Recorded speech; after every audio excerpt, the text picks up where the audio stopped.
Hello, everybody.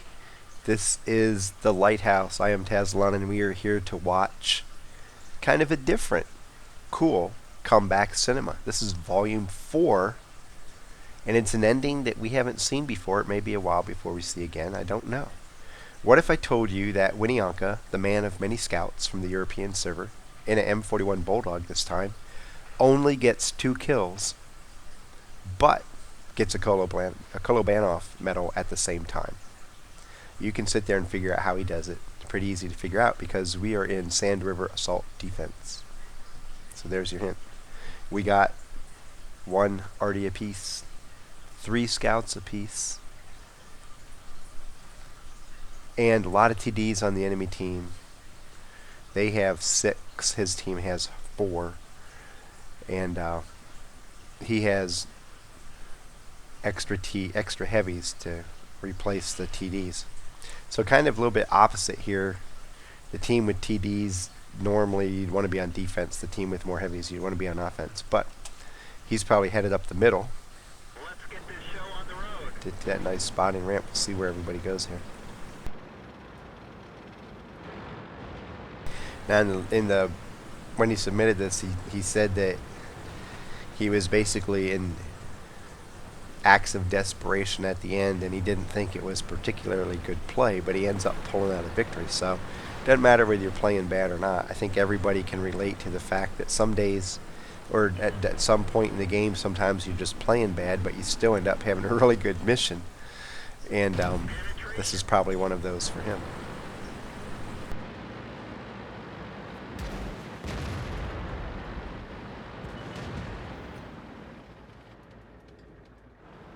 Lots of spots early on. Looks like there may be a fight in the middle. Lots of tanks on the ramp here, which can be a problem.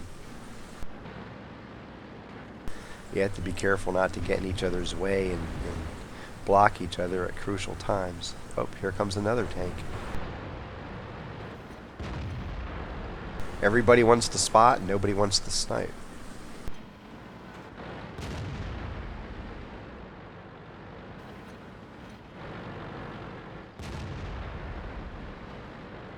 The mediums are to his left, running into each other.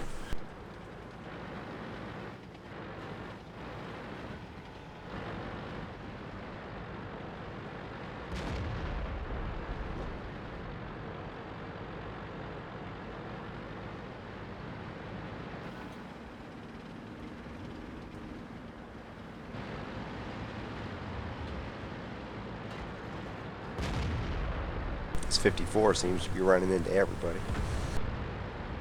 They finally get a kill on the T-71.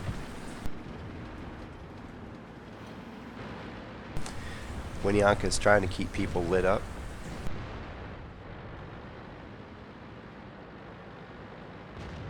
Be nice if somebody shot that MT-25 over there in front of him.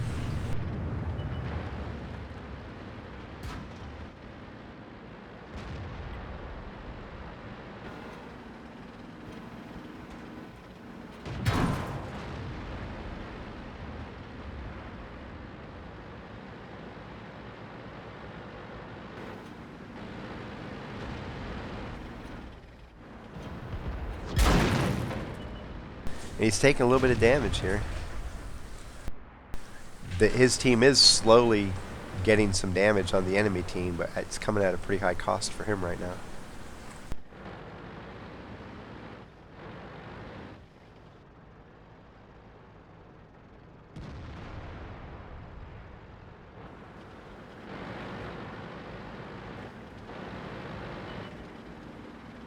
He's asking Artie to kill the MT-25. That MT-25 is hurting him really more than most of them are aware of. WinnieANKA knows what it's doing. It's getting all kinds of spots for the people on the hill behind him to shoot.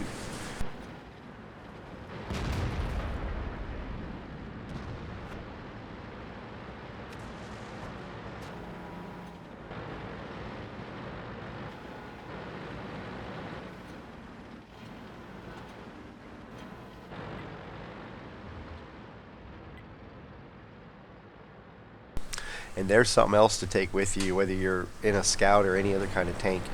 If you have a scout on your team who's a good player, and he's saying, hey, focus on the enemy scout, and points out which scout to kill, it's in your best interest to do what he's asking, because as a good scout, he understands what that other scout is doing to you.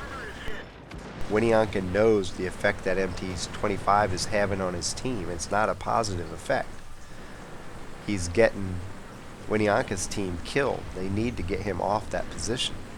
WinnieANKA can't just pull forward and do it because he gets blasted when he moves up. So it's like, people, get this guy out of here. I'm showing you where he is. You need to move him out. Already should have dropped one on his head 2 minutes ago. Well, even more than that. Because he's been spotted up there forever. They're starting to see the eastern flank totally break down. Behind 2 tanks, finally somebody gets the MT-25. The already finally takes him out. It's like, good job. Wish you would have done it back around 8 minutes to go. The damage has been done. Now it's a matter of whether they can recover.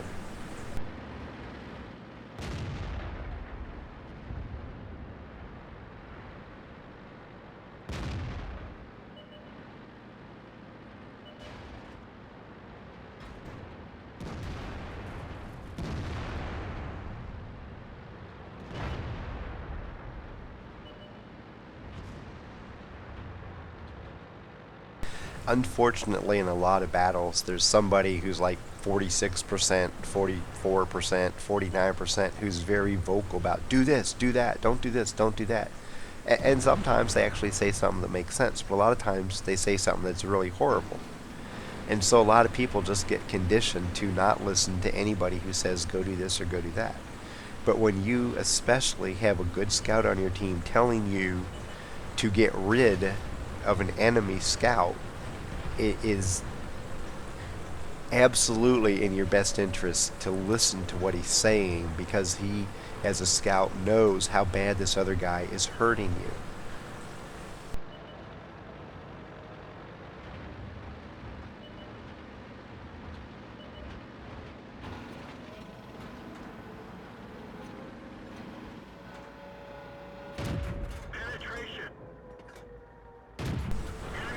Oh, he kind of risked hanging on there another shot. I don't know if I would have held on for that other shot, because that let the TD shoot at him. Unfortunately, put it in the ground. He's almost circled here. He needs to get out of here, back behind him. He's going to retreat. He wanted to pull up and get up in the hills, but it's just he didn't have a path to do it.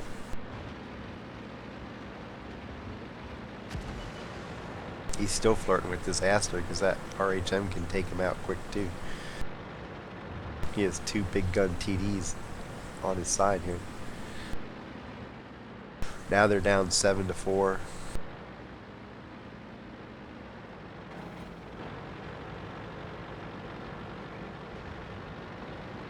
If he gets the RHM to shoot and miss, he can come in and wipe the guy out. The guy has good traverse. Yeah, there you go. Get the miss, now he's dead. He can't miss any shots, but that's okay. Before the guy reloads, oh, that's bad. Now he has to back off.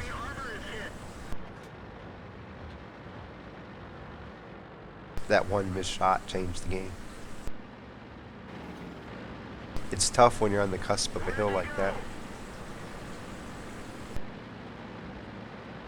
because just moving a meter can change your the elevation of your gun a lot. It throws off your shot.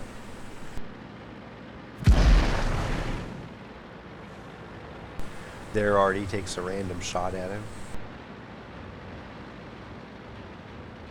The RHM is backing up, trying to give himself some room to be able to shoot back no matter where the M41 pops out from.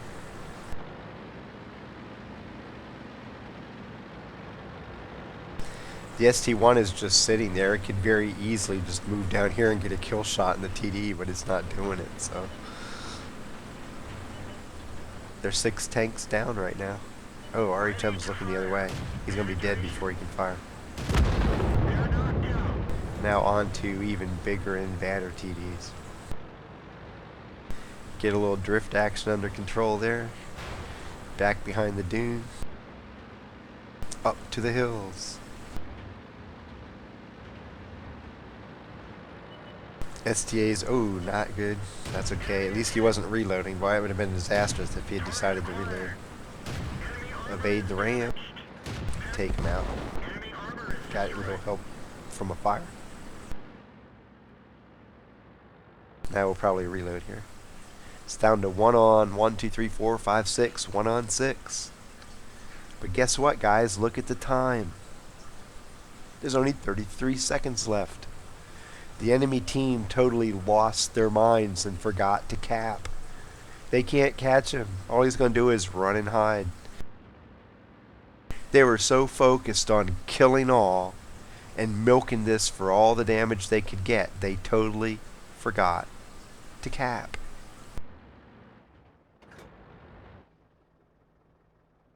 And we're counting it down. 5, 4, 3, 2, 1. Victory. And a Kolobanov for simply staying alive. WinnieANKA ends up with 2,252 damage and 2 kills. 16 of 18 shooting. He got 2,383 spotting damage and 4 spots. Made 40,587 credits. And he earned 1,737 XP. He got a Kolobanov because he ended up 1 on 6. And spotter, arsonist, fire for effect, and bruiser mini medals. But here's a perfect example of what happens when the team with a massive lead forgets that they can simply cap and win. They want all the hit points of damage. For some reason, padding stats is more important than padding victories, which seems to be the point of the game, to win. They gave up a win to try to get 215 extra hit points. You know what? We aren't certain of the exact formula involved, but I guarantee you taking a cap win would have given them more XP for the people who capped than picking up 215 extra hit points worth of damage does for the whole team. It was a losing effort all the way around for them because they didn't recognize the situation. You have 1 low hit point tank left. At least somebody, maybe 2 people, because it's encounter, get on cap. The rest of you go chase them down. That way, if you never catch them, you still win with the cap. But they chose just to go after the damage, fight for the damage, and they end up with an embarrassing loss. And WinnieANKA, despite, as he said in his email to me, who wasn't playing good and at times was basically in desperation movements, ends up getting a spectacular victory simply by staying alive. From Sand River Assault Defense, taking advantage of poor play on the enemy's part. Happy hunting.